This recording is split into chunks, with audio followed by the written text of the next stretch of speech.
National president श्रीमान Shri DK Sao sir जी हैं।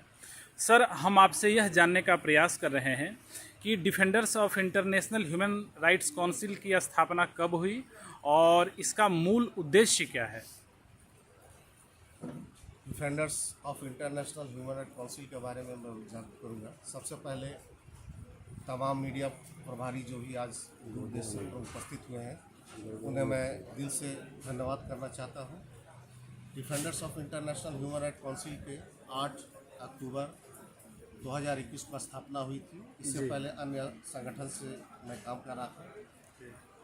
आज तीसरा वर्ष गांठ इसका पूर्ण होने चली है। इस उपलक्ष्य पे आज जो है कि तमाम भारत के लोग defenders of international human right council के सदस्य, पदाधिकारी और गेस्ट उपस्थित हुए हैं। सर, संगठन का मूल उद्देश्य क्या है। देखिए, आज हम बात करेंगे भारत का, तो भारत में जिस तरह शोषण पब्लिकों पर हो रही है जी, बच्ची, छोटी सी बच्चियां हैं, उनके साथ बलात्कार, दुर्भाग्यपूर्ण घटना इसे आज बराबर सोशल मीडिया में देखने को मिलती है। जी, प्रशासन जो है फेल्यूर होती जा रही है। जी, संगठन बड़े दुर्भाग्य और हमदर्द के साथ आज उभर करके सामने आई है कि मानव के संरक्षण के लिए, उनके अधिकार के लिए, माँ बहनों के उनके अंग को, वस्त्र को ढकना, उनकी इज्जत को बरकरार रखने के लिए जी, ऐसे कई घटना है कि विवाह करने के बाद बच्चियों के साथ उन्हें दहेज के लिए घर से प्रताड़ित करके निकाल दिया जाता है। उनके संपर्क को मैंने एक मान लीजिए तो हमें भारत के तमाम लोगों के अधिकार के संरक्षण के लिए मानवाधिकार का उद्देश्य एक पहल की गई जी, कि उनको अधिकार को दिलाना हो, चाहे किसी को हो। जी। Sir, defenders of international human rights council ये तो इंटरनेशनल लेवल पे काम करती है। जी। सर, इसका प्रधान कार्यालय कहाँ है अंतर्राष्ट्रीय में। दिल्ली में इसका हेड ऑफिस है जी, और प्रशासनिक कार्यालय काजोड़ा है, एडमिन ऑफिस। जी। सर, DIHRC सामाजिक न्याय क्षेत्र में कैसे कैसे काम कर रही है और कैसे सफल हो रही है, कुछ उदाहरण स्वरूप बताएंगे। पहले मैं जिस तरह मानव का शोषण देखा था, पहले मैं कुछ अपने तरीके से बताना चाहता हूँ कि मैं पहले शुरुआती दौर पर मैं स्वयं शोषित था। जी, उससे मुझे महसूस हुआ कि आज जो मैं जिस तरह रो रहा हूँ, हमारे समक्ष लोग नहीं आ पा रहे, हमारे मदद के लिए कोई उभर कर नहीं आ रहा। जी, हमें महसूस हुआ कि आज हम खड़े होकर के अगर लोगों का मदद करें तो शायद समाज में कुछ परिवर्तन, बदलाव आ सके। तो हमने संगठन को संगठित करने के लिए पहले जानकारी लिया और उसके बाद संगठन स्थापित किया जी, और संगठन को विस्तार करने के लिए आहिस्ता आहिस्ता लोगों तक पहुंचा और छोटे छोटे शहरों में जो लोग पीड़ित हैं उनके मदद के लिए, उनके भोजन के लिए, उनके अधिकार जो प्रशासन से मिलना चाहिए नहीं मिला, उनको मैंने प्रयास किया दिलाने का। आहिस्ता आहिस्ता यहाँ से उभर करके संगठन को बढ़ाया गया, राज्य से डिस्ट्रिक्ट लेवल, डिस्ट्रिक्ट से राज्य किया। उसके बाद प्रत्येक जिलाओं में हमारा जो है संगठन को बढ़ाया गया और कानून के दायरे, भारत के संविधान के अंतर्गत कोई भी अपराधी हो, जी, उसे उनको प्रताड़ित करने वाले को कतई हम लोग बर्दाश्त नहीं करते हो, चाहे डिस्ट्रिक्ट मजिस्ट्रेट हो, सुप्रिंटेंडेंट ऑफ पुलिस हो, कमिश्नर ऑफ पुलिस हो या थाना अध्यक्ष हो। अगर वो अपराध करते हैं तो उनके विरुद्ध हम लोग कागज कलम से तब तक संघर्ष करते हैं जब तक उनका अधिकार मिल नहीं पाए। हमारे पास लिखित कंप्लेन आती है या हमारे पास जो पहुंच जाते हैं उनके लिखित कंप्लेन को लेकर के हम उस कंप्लेन को आगे हम लोग लिखित ही आवेदन करके उन्हें उनका। सर, मैं आपसे महिलाओं के विकास से संबंधित मुद्दा पे बात करूंगा।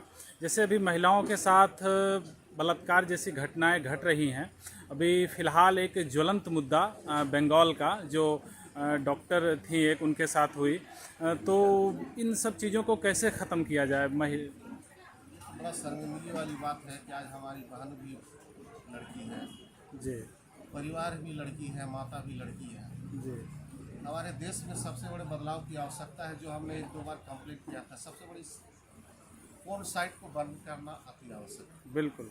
अगर हमारा आवाज़ सरकार तक या किसी ऊपर अधिकारी तक पहुंच पाए तो मैं चाहूँगा कि फोन साइट को सबसे पहले भारत के लिए एकदम बंद किया जाए। मैं 2 बार कंप्लेन किया था जिसमें कुछ बंद हुई और फिर चलने लगी। जी, और ऐसे कानून को बनाया जाए जो इस घटना से सम्मिलित हो, ऐसा सजा दिया जाए, आइंदा वो दूसरा गलत करने के लिए सोचे। और सबसे पहले हमें ये समझना होगा कि अगर बगल में कोई लड़की के साथ छेड़छाड़ होता है तो देखिएगा सबसे बड़ा दुर्भाग्य है कि कोई अगर दारू पी करके एक अपराधी चला जाता तो आस पड़ोस के लोग भय से नहीं बोलते जी कि बिल्कुल मैं बोलूँगा तो उससे झमेला हो जाएगा, झगड़ा हो जाएगा। बिल्कुल कुछ दिन उपरांत उसका एक झुंड हो जाता है। जी कुछ दिन बाद वो एक लड़की को छेड़ देता है। कुछ दिन उपरांत हमें आता है सोशल मीडिया में कि लड़की के साथ बलात्कार करके उसे मार दिया गया है, और वहाँ समाज के लोग मर्द बनते हैं और अपने आप को मानवाधिकार संरक्षण का लोग एक बैनर तले उठ करके मीडिया में, सोशल मीडिया में उभर के आते हैं